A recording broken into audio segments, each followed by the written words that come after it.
प्लेटूनिया अपने मसालों के लिए विश्व भर में प्रसिद्ध था। वहाँ हर तरह के मसाले उगाए जाते थे। दूर दूर से लोग किंग लूथर के राज्य में उगने वाले मसालों को देखने, उन पर शोध करने आते थे। फिर भी इन मसालों के बने स्वादिष्ट खाने से महल में कोई था जो नाखुश था। रसोई में नियुक्त सभी शाही बावर्ची एक कतार में खड़े हो जाएं और अपनी अपनी योग्यता एक एक कर महाराज को बताएं। महाराज लूथर, मेरा नाम शेफ ब्रेनी, मैं इटली से आया हूँ। मेरे हाथों में इटालियन खाने को बनाने की 7 साल की प्रैक्टिस है। इटालियन मसाले के साथ खेलना तो मेरे बाएं हाथ का खेल है। आपके यहाँ आने से पहले मैं 3 महाराजाओं के यहाँ काम कर चुका हूँ। मुझे पूरा विश्वास है कि अपने बनाए खाने से मैं आपको जरूर खुश कर दूंगा। महाराज लूथर, आपके सामने सर झुकाता है शेफ रोमियो, जापानीज खाने का एक्सपर्ट। यूं तो मैंने बावर्ची का काम 2 साल पहले ही शुरू किया है, पर इन 2 सालों में सबसे अच्छा खाना बनाने वाले बावर्ची का खिताब मुझे 4 बार मिल चुका है। ऐसे कई खिताब मैं आए दिन अपने नाम करता रहता हूँ। मैं ये दावा कर सकता हूँ कि मेरे बनाए खाने के आगे किसी और बावर्ची का खाना आपकी जुबान पर चढ़ ही नहीं पाएगा। इन सब की तरह अपनी योग्यता या नाम बताने के पहले मैं आपको ये बताना चाहता हूँ महाराज कि मुझे पता है कि राजकुमारियों को खुश कैसे करना है। क्या मतलब है तुम्हारा? आपकी रसोई में पहले से ही 12 बावर्ची हैं महाराज, फिर भी आपने और बावर्चियों की नियुक्ति करने की सोची। इसका कोई तो कारण होगा। पर ऐसा भी तो हो सकता है कि वो 12 बावर्ची मुझे ना खुश कर पा रहे हो। इसमें राजकुमारियां कहाँ से आई? क्योंकि महाराज आप बावर्चियों का बनाया खाना खाते ही नहीं। आपके लिए खाना अलग रसोई में आपकी माँ बनाती हैं और आपकी माँ यानी कि बड़ी रानी साहिबा का खाना रसोई के सबसे पुराने बावर्ची बनाते हैं। तो बात साफ और स्पष्ट है कि हमारी नियुक्ति राजकुमारी के लिए हो रही है। इस तीसरे बावर्ची को रसोई में राजकुमारियों के लिए खाना बनाने के लिए नियुक्त किया जाए। नया नया रसोई में नियुक्त हुआ शेफ तीनों राजकुमारियों के लिए खाना बनाता है। खाने की खुशबू तो बड़ी अच्छी आ रही है। मुझे विश्वास है मेरी तीनों बेटियां इस खाने को खाकर जरूर खुश होंगी। महाराज लूथर अपनी तीनों बेटियों को बुलाने उनके कमरे में जाते हैं। इस महल में मेरे पसंद का खाना कभी मुझे मिल ही नहीं सकता पिताजी, मुझे कुछ नहीं खाना। मैं तो पैक फूड खाकर ही अपना काम चला लेती हूँ पिताजी, आप मेरी फिक्र करना छोड़ दीजिए। आज मैं अपनी दोस्तों के साथ बाहर जा रही हूँ, वहीं कुछ खा लूंगी पिताजी। ये क्या बात हुई राजकुमारियों? हमारे यहाँ के मसालों की लोग कस्में खाते हैं और हमारे ही रसोई में बने खाने को तुम तीनों खाना नहीं चाहती। तो कैसे खाएं पिताजी? ना उन मसालों में हमें स्वाद आता है, ना सब्जियों में फ्लेवर। आज आएगा ना बेटा। आज मैंने आप तीनों के लिए एक नए शेफ को नियुक्त किया है। एक बार उसके हाथों का खाना खाकर तो देखिए। आपको अपनी माँ के हाथों का खाना याद ना आ जाए, फिर कहिएगा।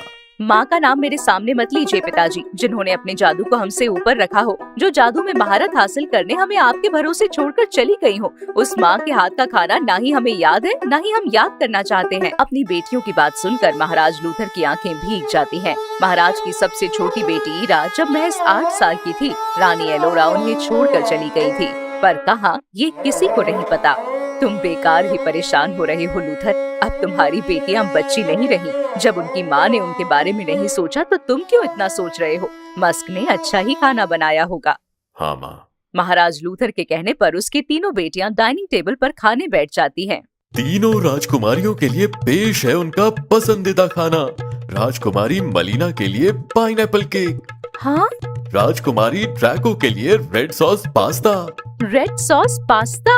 और प्यारी ईरा के लिए फ्रेंच बीन्स कस्टर्ड। अरे वाह मस्क, तुमने तो मुझे हैरान ही कर दिया। एक साथ तीनों राजकुमारियों के मन का खाना बना दिया। मानना पड़ेगा। खाइए खाइए राजकुमारी। पसंदीदा खाना यानी कि रिस्क और बढ़ गया। तुम्हें पता है ना बावर्ची, अगर ये खाना मुझे पसंद नहीं आया तो तुम्हारे साथ क्या होगा? तीनों राजकुमारियां अपने आगे परोसा हुआ खाना चखती हैं और उसे चखते ही मलीना और ईरा अपना खाना छोड़कर अपने कमरे में चली जाती हैं। बिल्कुल माँ के हाथ वाला स्वाद। कमजोर कड़ी मिल गई। ड्रैको पूरा खाना खत्म करने के बाद जैसे ही कमरे की ओर बढ़ने लगती है, मस्क उसे पीछे से रोक लेता है। रानी साहिबा बिल्कुल ऐसा ही खाना बनाती थी ना राजकुमारी? तुम्हें कैसे पता? रानी साहिबा को खाना बनाना मेरे पिताजी ने ही सिखाया था। वो बुरी नहीं थी। पर महल में तो सब कहते हैं कि माँ जादू से खाना बनाती थी। तुम्हारे पिताजी जादूगर थे क्या? नहीं पता, मैं बस आपको बिल्कुल वैसा ही खाना बनाना सिखा सकता हूँ। उसके बाद आपकी माँ जादू करती थी या नहीं, ये आप खुद तय कर लीजिएगा। मंजूर है। अगले दिन ड्रैको को रसोई में देखकर सभी हैरान हो जाते हैं। मस्क, तुमने तो कमाल कर दिया। कमाल तो तब होगा पिताजी जब मेरे हाथ की डिश बनकर तैयार होगी। ड्रैको पूरे मन से काम कर रही थी और जैसे ही वो एक चुटकी मसाला खाने में डालती है, मसालों में से रोशनी निकलने लगती है, मानो किसी ने हर तरफ चमकीले सितारे छोड़ दिए हों। ये क्या है?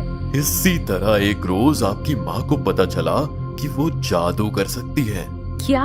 वैसे इस खाने को सबको खिलाना ठीक होगा? खिलाकर देखिए। ड्रैको अपने हाथ से बना खाना सभी के लिए डाइनिंग टेबल पर परोसती है। यूँ तो मेरा घर पर खाने का प्लान नहीं था, पर खाना मेरी बहन ने बनाया है तो फिर तो मैं खाऊंगी। आज कितने दिनों बाद इस महल का माहौल खुशनुमा लग रहा है। मुझे भी परोसो ये करी। राजकुमारी ड्रैको के हाथ से बनी जादुई मसाले की करी खाकर ईरा उस स्वाद के कंट्रोल में आ जाती है। तुम ये क्या कर रही हो ईरा? भूल गई क्या? हमारे यहाँ जिन भी मसालों की पैदावार होती है उन्हें हमारी माँ ने अपने हाथों से बोया था। तुम्हें माँ के हाथों का खाना खाना है क्या? चलो यहाँ से। मैं नहीं जा रही मलीना, तुम्हें जाना है तो चली जाओ।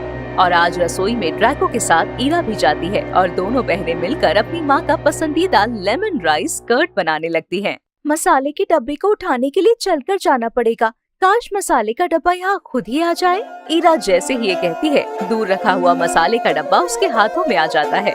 हैरान मत हो ईरा, ऐसा बहुत कुछ कल इस रसोई में मैंने भी महसूस किया है, पर मैंने जादू नहीं सीखा है, तो ये कैसे हो सकता है? माँ ने भी नहीं सीखा था। कुछ लोगों में भगवान जादू देकर भेजते हैं, इनमें उनकी कोई गलती नहीं होती।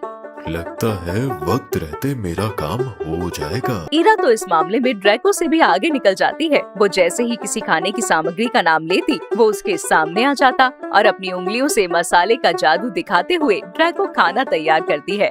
लेमन राइस कर्ड, ये तो तुम्हारी माँ एलोरा बनाती थी। फिर से उनका नाम आप क्यों लेते हैं पिताजी? मूड खराब हो गया मेरा। मैं जा रही हूँ कमरे में। माँ ठीक कहती है, मैंने तुम लोगों को कुछ ज्यादा ही सिर पे चढ़ा रखा है। बहुत बदतमीज हो गई हो तुम। शांत हो जाइए पिताजी, मैं जाती हूँ ना। मैं मलीना को खाना खिला भी दूंगी और उसे मना भी लूंगी। ड्रैको और ईरा मलीना के कमरे में जाती हैं। मेरी बात मानो मलीना, तुम विश्वास भले न करो, पर हमारे हाथों में भी जादू है और मुझे लगता है कि तुम्हारे हाथों में भी होगा। मेरे हाथों में जादू है तो अभी मैं कहती हूँ कि यहाँ एक हाथी आ जाए। कहाँ आया? कहो। रसोई में चलकर देखो, अगर खाना बनाते वक्त तुम्हें ये महसूस नहीं हुआ तो हम तुम्हें कभी भी रसोई में आने को नहीं कहेंगे, ना ही रसोई में बना हुआ खाना खाने को कहेंगे। क्या मजाक है। मलीना को अपनी बहनों की बातें अटपटी तो लगती हैं, पर इस बात को पूरी तरह से खत्म करने के लिए वो भी रसोई में चली जाती है। अब बताओ कहाँ हो रहा है जादू? मैं चाहती हूँ कि खिड़की के बाहर मिर्च का एक पौधा लग जाए और मिर्च हो बैंगनी रंग के। मलीना के ये कहते ही खिड़की के बाहर मिर्च का एक पौधा निकल आता है। तुम तो हमसे भी बड़े जादू कर सकती हो मलीना, पर ये कैसे हो सकता है? मैंने तो जादू सीखा ही नहीं था। जादू तो माँ। आपकी माँ ने भी जादू नहीं सीखा था। उन्हें भी नहीं पता था कि उनके हाथों में जादू है। एक रोज इसी तरह जब वो रसोई में खाना बना रही थी, तब खाना बनाते बनाते उन्होंने अपने जादू से जादुई दुनिया का रास्ता खोल दिया। उन्हें भी पता नहीं चला। रानी एलोरा उस दुनिया में चली तो गई, पर वापस कैसे आना है ये जान नहीं पाई और सबको लगा कि वो जादू में महारत पाने आप लोगों को अकेला छोड़कर चली गई है। मैं आपकी माँ का भेजा हुआ ही एक दूत हूँ। आज अगर आप तीनों ने मिलकर खाना बनाया तो फिर से उस जादुई दुनिया का रास्ता खुल जाएगा और रानी एलोरा वापस आ पाएंगी। मैं तैयार हूँ। मेरा मतलब है कि हम तैयार हैं। तीनों राजकुमारियां अपने हाथों के जादू का इस्तेमाल करते हुए आज महल के सभी लोगों के लिए खाना बनाने में जुट जाती है। राजकुमारी मलीना अपने पसंद की सब्जी जादू से उगाती, तो राजकुमारी ईरा उन्हें अपने जादू से तोड़ती और राजकुमारी ड्रैको अपने हाथ के जादू का इस्तेमाल कर सभी के लिए स्वादिष्ट खाना तैयार कर लेती है। वो देखो, खाने की खुशबू हवा में एक आकार ले रही है। जैसे जादुई दुनिया का रास्ता खुलता है, रानी एलोरा उस रास्ते वापस आ जाती है। मेरी बच्चियों, कितनी बड़ी हो गई हो तुम दोनों। मैंने तुम्हें बहुत याद किया।